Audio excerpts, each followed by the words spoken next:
নলহাটিতে পাথর শিল্পাঞ্চল থেকে রাজস্ব ফাঁকি দিয়ে পালানোর চেষ্টা ব্যর্থ, আটক 2 পাথর বোঝাই লরি। বীরভূমের নলহাটিতে রাজস্ব ফাঁকি দিয়ে পালানোর চেষ্টা করেও শেষ রক্ষা হলো না 2 পাথর বোঝাই লরির। আজ দুপুরে নলহাটি পাথর শিল্পাঞ্চলের চেক গেটের কর্মরত আধিকারিকদের চোখে ফাঁকি দিয়ে রাজস্ব না দিয়ে শিল্পাঞ্চল থেকে বেরিয়ে যাওয়ার চেষ্টা করে 2টি লরি।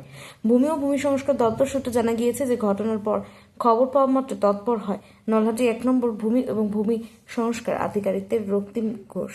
নলহাটি থানার পুলিশের সহযোগিতায় অভিযোগ চালিয়ে নলহাটি জাতীয় সড়কের সিএডিসি মোড়ে গাড়ি আটকে 2টিকে আটক করা হয়।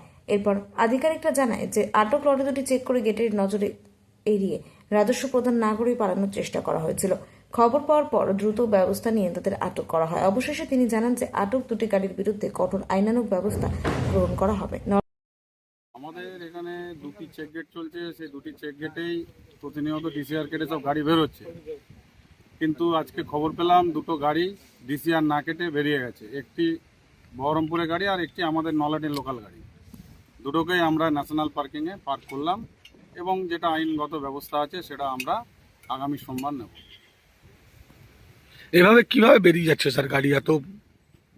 এখন গাড়ি তো কোনোটাই বেরোচ্ছে না, 2-1টি গাড়ি যারা ইন্টেনশনালি বেরোচ্ছে তাদেরকে আমরা ধরে নিচ্ছি। এর আগেও আমরা এই বিষয়ে আমরা অভিযান করে 5 লাখ টাকা ফাইন করেছি। এরা রাজস্ব ফাঁকি দিচ্ছে। রাজস্ব ফাঁকি দেওয়ার প্রচেষ্টা প্রতিনিয়ত করছে, আজকেও করেছে। আমরা তাকে আইনের উপযুক্ত শাসনে আনবো।